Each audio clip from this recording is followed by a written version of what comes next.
Mari kita mempersiapkan bahan perenungan kita sesuai dengan bahan yang disediakan oleh Sinode Gereja Kristen Pasundan. Kita akan membuka bagian Alkitab yang diambil dari Kitab Kejadian pasal 17 ayat 1 sampai dengan ayat 7.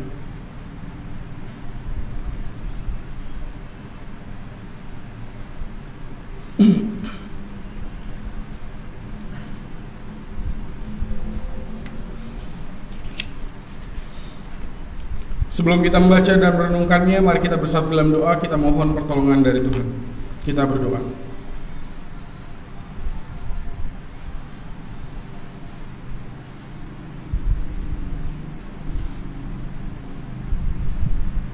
Menghadapi masa pandemi yang belum berakhir, dan itu berarti pergumulan-pergumulan yang kami hadapi dalam keseharian kehidupan kami semakin bertambah-tambah karena pandemi ini. Ingatkan kami selalu Tuhan untuk tidak kehilangan pengharapan kami akan semua apa yang Tuhan sudah nyatakan dan Tuhan janjikan bagi kehidupan kami sekalian sebagai orang percaya.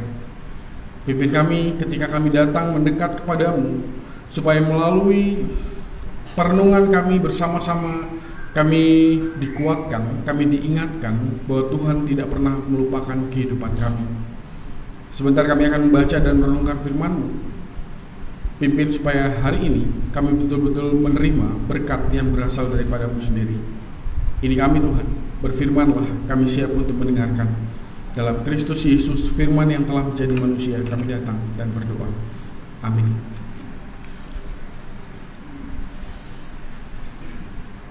Kejadian 17 ayat 1 sampai dengan ayat 7.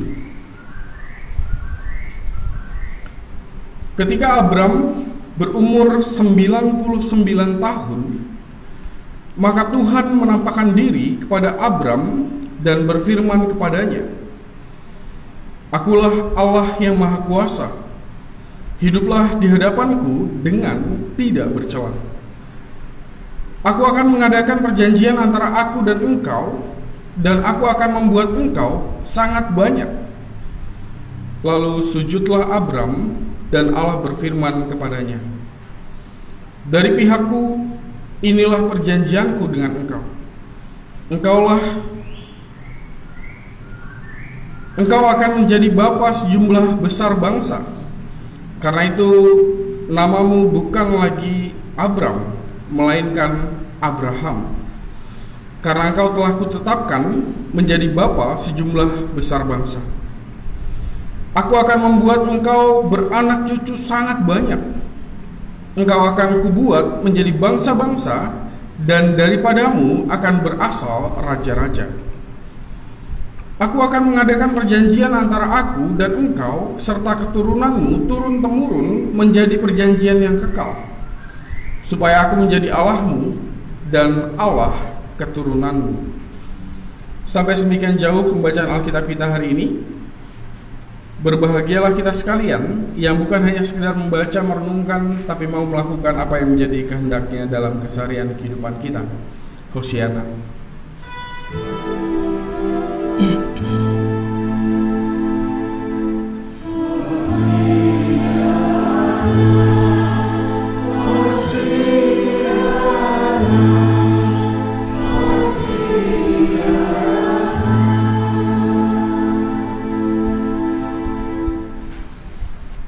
Shalom Bapak Ibu semuanya. Kalau misalnya ditanya sama Bapak Ibu tentang apa yang Bapak Ibu ingat tentang Abraham, biasanya Bapak Ibu langsung keingetnya apa? Selain apa yang kita baca hari ini, kalau di dalam perikop kita kan, oh ya, Abraham di perikop kita namanya diganti dari Abram menjadi Abraham. Selain itu, apalagi yang Bapak dan Ibu ingat? Julukannya? Bapak orang percaya gitu ya. Atau bahkan ingatnya lagu sekolah minggu, Bapak Abraham mempunyai, itu yang tangan kanan tangan kiri bukan sih? Tangan kanan tangan kiri lalu duduk. Wah, itu kalau bisa dinyanyi di sekolah minggu seru juga. Ada banyak hal yang mungkin Bapak Ibu ingat tentang Abraham dalam kisah-kisah di Alkitab. Nah, hari ini saya mau mengajak kita untuk sedikit lebih melihat pergerakan tahun umurnya Abraham. Kita tahu kisah Abraham ini dimulai bukan dari pasal 17, tetapi dari pasal 12. Lalu di pasal 25 itu Abraham meninggal. Karena di dalam perikop kita hari ini disebutkan di ayat berapa itu tadi? 17 ayat 1 ya. Ketika Abraham berumur 99 tahun. Saya mau mengajak kita untuk melihat sedikit ke latar belakang dari keterangan Alkitab tentang umur Abraham. Saya sudah mengutip beberapa ayat Alkitab, Bapak dan Ibu tinggal melihatnya. Saya mau mengajak kita untuk melihat ayat di Kejadian 12 ayat 4 dulu. Ada keterangan di situ 75 tahun. Abraham itu jangan pakai Abraham dulu ya. Abram itu dipanggil oleh Tuhan sewaktu dia masih ada di Ur Kasdim. Lalu dia pindah bersama-sama dengan keluarganya ke Haran. Di pasal 12, Bapak Ibu nanti boleh lihat gitu ya. Dan kemudian dari situ dia berpisah sama keluarganya. Keluarganya masih di Haran, lalu Abraham pindah membawa istrinya Sarah dan kemudian keponakannya Lot dan keluarganya. Dan ada keterangan tahunnya 75 tahun. Jadi dulu pernah kita bahas bahwa di dalam Alkitab kita nggak tahu tentang Abraham masih muda tuh kayak gimana sih. Nggak ada. Bukannya nggak ada, tapi nggak diceritakan. Alkitab memulai kisah Abraham sewaktu Abraham sudah berumur 75 tahun di pasal 12. Dan sejak pasal 12, perikop sebelumnya, berarti pasal 11 ya, itu sudah dikatakan bahwa Sarah memang istrinya tidak bisa punya anak. Saya mau lanjut ke ayat selanjutnya, Kejadian 16 ayat 16. Di situ ada keterangan tahun lagi. 86 tahun Abraham mendapatkan Ismail. Betul ada tahunnya? 86 tahun. Jadi 75 tahun Tuhan menjanjikan kepada Abraham dan Sarah, lalu kemudian ada peristiwa pada umur Abraham 86 tahun, Abraham justru mendapatkan Ismail dari Hagar.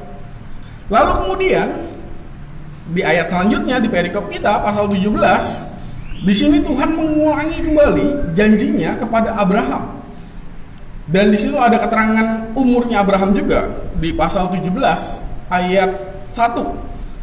Pada umur 99 tahun dapat pergerakannya ya. 75 tahun dijanjikan oleh Tuhan, 86 tahun pasti kita ingat cerita tentang Sarah yang bilang udah ini ada Hagar, hampirilah Hagar, lalu Hagar mengandung dan lahirlah Ismail. Tapi kemudian di pasal 17 dikatakan Tuhan mengulangi janjinya lagi. Dan kalau misalnya Bapak Ibu membaca lagi ayat-ayat selanjutnya, ada percakapan sekiranya Ismail engkau perkenankan untuk hidup, apa bahasa ayatnya ya, hidup berkenan di hadapanmu. Lalu Tuhan jawab, enggak, yang akan menjadi keturunanmu adalah Ishak. Itu pasal 17, sewaktu 99 tahun. Berarti Ishak belum ada. Ishak baru ada di Kejadian 21 ayat 5. Ada keterangan di situ 100 tahun. Pada waktu umur Abraham 100 tahun. Jadi sewaktu Abraham 100 tahun, Ishak ada, Ismail juga ada. Dan kemudian supaya kita tahu secara lengkap gitu ya umurnya Abraham, maka saya ngutip juga Kejadian 25 ayat 7. Di situ dikatakan bahwa Abraham hidup sampai umurnya 175 tahun. Oke. Dari situ saya mau mengajak kita untuk melihat kalau misalnya Abraham itu matinya pada waktu umur 175 tahun. Bapak dan Ibu ingat nggak di sepanjang kehidupannya Abraham itu berbantah-bantahan sangat dengan Tuhan. Pernah nggak membaca kisah Abraham lalu Abraham itu berbantah-bantahan sangat kepada Tuhan? Kenapa? Karena janjinya Tuhan yang sudah diberikan dari sejak Kejadian 12 dan diulangi terus-menerus gitu ya.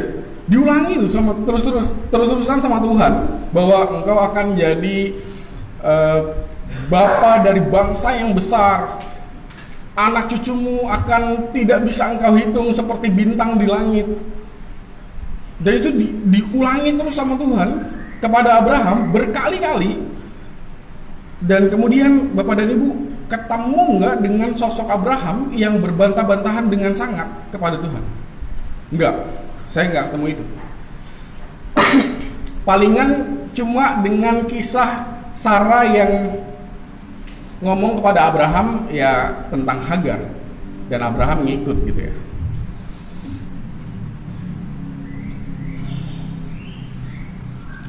Ada pertanyaan saya lagi. Kalau misalnya di dalam Alkitab dikatakan bahwa Abraham umurnya 175 tahun dan kemudian Abraham wafat, apakah di saat Abraham 175 tahun semua yang dijanjikan oleh Tuhan itu sudah tampak di matanya Abraham? Maksudnya sewaktu Tuhan menjanjikan, lihat bintang di langit, keturunanmu akan sebanyak itu, pasti jawabannya belum. Kalau Bapak dan Ibu melihat pasal 25 tadi, baca-baca lagi di rumah, nanti cuma kelihatan bahwa oh ya, anak-anak Abraham memang sudah banyak, cucu-cucunya juga sudah banyak, tapi jelas masih bisa terhitung. Maksudnya nggak seperti zaman yang seterusnya, sewaktu Yakub punya 12 anak, lalu kemudian 12 anaknya menjadi bangsa yang besar, bangsa Israel pada waktu itu. Tapi di zaman Abraham belum ada itu. Bandingkan dengan apa yang ditulis dalam Alkitab kita hari ini, Kejadian 17 ayat 6 dikatakan kan, aku akan membuat engkau beranak cucu sangat banyak. Dan saat Abraham wafat, banyak, tapi kalau disebut bangsa yang besar, ya belum. Nah, dari situ saya mau mengajak kita untuk merenungkan. Bapak dan Ibu, yang pertama adalah ujian terbesar yang diberikan oleh Tuhan kepada Abraham adalah waktu. Ujian yang terbesar yang diberikan oleh Tuhan kepada Abraham adalah waktu. Kenapa Abraham dikatakan bapak orang percaya? Karena dia berhasil melewati ujian yang Tuhan berikan, dan ujiannya namanya adalah waktu. 25 tahun sejak Abraham dipanggil oleh Tuhan umur 75 tahun di pasal 12 tadi yang ayatnya tadi sudah kita baca. Lalu kemudian baru digenapi Tuhan sewaktu umur Abraham 100 tahun Ishaknya lahir, dan jelas 25 tahun itu bukan waktu yang singkat. Jadi kalau misalnya dibilang, kita hari ini dengan mudah bilang, oh bapak orang percaya, dan kita terkagum luar biasa, dan kita semua memandang pada Abraham sebagai sosok yang luar biasa, ya wajar aja. Kenapa? Karena waktunya panjang sekali, dan Abraham sesabar itu, Abraham sepercaya itu, sehingga apa? Sehingga kita nggak ketemu dengan Abraham yang kita mau bandingkan aja lah ya. Abraham dengan Musa kan lebih emosional Musa ya. Musa itu kan emosional di dalam Alkitab. Kalau bangsa Israel yang marah-marah, lalu kemudian Musanya juga bisa marah-marah. Tapi bandingkan dengan Abraham, tokoh Abraham, saya nggak pernah ketemu dengan Abraham yang emosional itu, semarah-marah itu. Waktu yang menguji kesabarannya, waktu yang menguji imannya luar biasa, dan dia berhasil tetap teguh dan tangguh di situ. Bahkan kalau misalnya kita ketemu dengan Kejadian 22 sewaktu Abraham diperintahkan oleh Tuhan untuk mengorbankan Ishak, kita beberapa waktu yang lalu membahas hal itu. Abraham pun nggak berbantah-bantahan dengan Tuhan, ikut aja. Kapan terakhir kita bahas itu ya? Baru-baru ini ya, di kebaktian kategorial pria dan perempuan. Jadi kalau misalnya ditanya kepada saya, apa pergumulan, apa tantangan terbesar, ujian terbesar yang diberikan oleh Tuhan kepada Abraham, adalah waktu. waktunya sangat panjang, dan itu bisa menguras tenaga pikiran, dan Abraham berhasil di sana. Bandingkanlah dengan kita, waktu baru diuji setahun, 2 tahun, lalu kemudian kita kehilangan pengharapan dan jatuh di situ. Kalau memang Bapak dan Ibu punya pengalaman penantian yang sangat-sangat panjang terhadap kebenaran janji Tuhan, lihatlah tokoh-tokoh Alkitab, dan salah satu tokoh yang paling penting berhadapan dengan waktu yang sangat panjang dan dia kekeh bertahan tangguh di situ adalah Abraham yang kita baca hari ini. Orang mungkin nggak ngeh bahwa Abraham menanti sedemikian lama. Ada yang pernah ngitungin 25 tahun gitu, dari awal 75, 100 tahun, 25 tahun nungguin. Orang zaman sekarang nunggu 3 bulan, 6 bulan aja udah gelisah. Padahal kita nggak tahu apa yang dirancangkan oleh Tuhan selama memang Tuhan belum menentukan waktunya. Tapi janjinya sudah ada. Itu bagian yang pertama.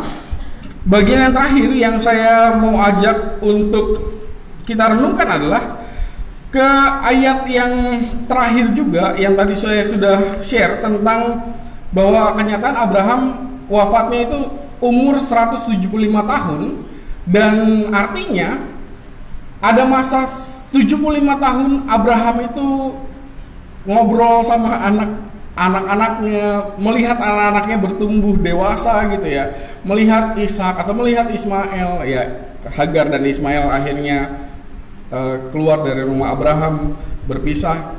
Tapi mereka pasti berbicara satu sama lain dan berusaha untuk memelihara kehidupan. Saya hanya ngebayangin, pastilah Abraham men-sharekan semua yang dikatakan oleh Tuhan kepada siapa? Kepada keluarga-keluarganya. Allah menjanjikan ini, Allah menjanjikan ini, maka berjuanglah untuk kita bisa menemukan janji Allah itu. Makanya saya bilang menarik, sewaktu kita melihat kenyataan bahwa ketika Abraham meninggal, kita belum ketemu dengan yang namanya bangsa yang besar. Tapi yang Bapak dan Ibu jangan lupakan, yang kita nggak boleh lupakan adalah bahwa janji Tuhan itu dikomunikasikan, diberitahukan, ditanamkan kepada siapa? Kepada anak-anak, kepada cucu-cucu, supaya mereka tahu bahwa mereka dijanjikan oleh Tuhan, bukan hanya Abraham, tetapi juga anak, mantu dan cucu. Maka dari situ pasti ada semangat untuk memelihara kehidupan. Nah, ini yang saya mau ajak untuk kita lihat, apalagi di masa-masa pandemi seperti ini. Kita bisa dengan mudah kehilangan banyak hal. Bukankah ini